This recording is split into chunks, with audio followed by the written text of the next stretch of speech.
Happy Snow Day, 7th graders. Today I will be reading pages 9 and 10 from your packet through Edpuzzle. There will be some questions that you will be answering throughout this video. So, new technologies and weapons.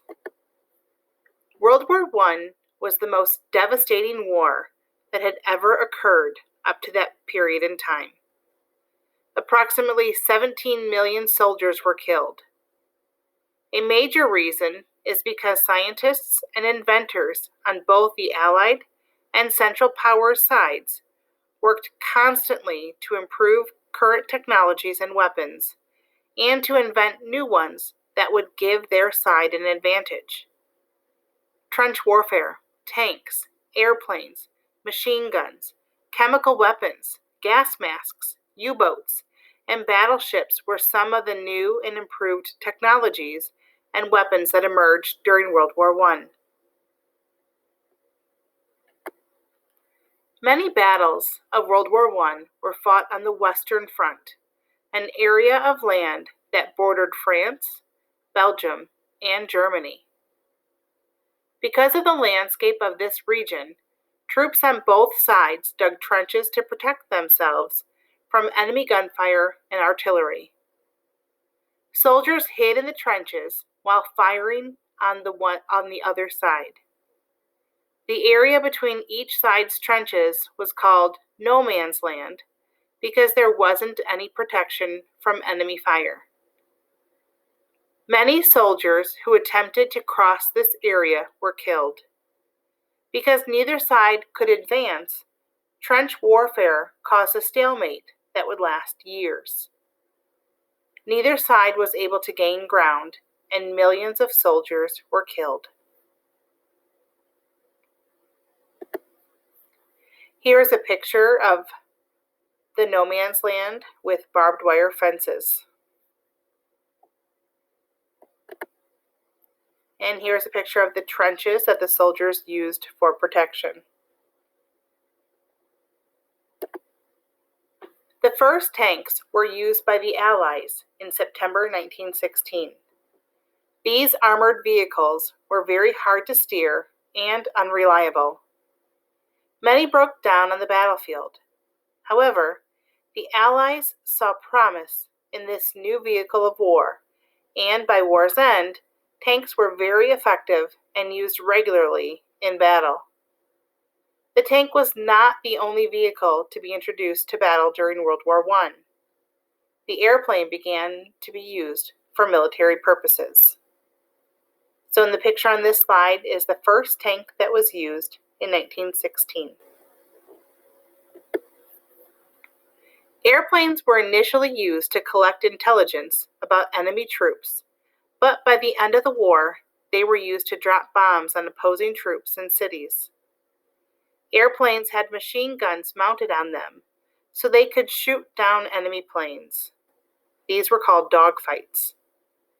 Both sides raced to design and build airplanes that were faster, easier to maneuver, and stronger. The superiority of the airplane became a significant factor in military success in the second half of the war. Here's a picture of an airplane, and it shows the machine gun that was mounted on the front. Again, these became critical, especially during the second half of the war. Rifles and pistols were accurate, but not quick firing, so the British invented the Vickers gun. This machine gun could fire 500 bullets per minute. Even though this machine gun needed 6 men to operate it, it was used frequently because of its effectiveness. These machine guns were placed along the Western Front, and many soldiers feared its deadly reputation. So there is a picture of the Vickers gun there on the left. Chemical weapons were also feared by man soldiers.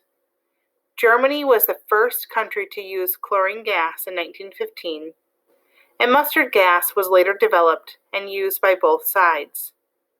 Mustard gas could take up to 12 hours to affect a soldier, and death could take up to 5 weeks. These poisonous gases proved to be deadly, affecting a soldier's eyes, nose, throat, skin, and lungs. However, the gases were largely ineffective. Its success depended on many conditions, such as the weather and how it was delivered. If the wind changed directions, the gas could end up killing your own troops. On the right, there's a picture. The caption reads, "Chemical weapons caused burns on the skin." Soldiers spent most of their day worrying about and guarding against this terrifying death. Both sides eventually invented gas masks, which made the chemical weapons almost useless. Even the horses and mules used during World War I were fitted with gas masks to keep them protected. So on the bottom, the two on the left have dogs and horses with gas masks, and then on the far right, there's a soldier who had a gas mask. Battles were fought not only on land, but also at sea. Battleships were equipped with long-range guns so they could attack other ships and land targets from safe distances. The Allies also used these large metal armored ships to set up blockades to prevent supplies and food from reaching Germany. The Germans retaliated by using U-boats. These submarines could sneak up on Allied ships and sink them with torpedoes. U-boats also attacked Allied passenger ships like the Lusitania. The technologies and weapons invented and improved during World War I changed how future wars would be fought. Here's a picture. The caption reads, "Battleships could strike faraway targets on sea and land." German U-boats could sneak up on Allied ships.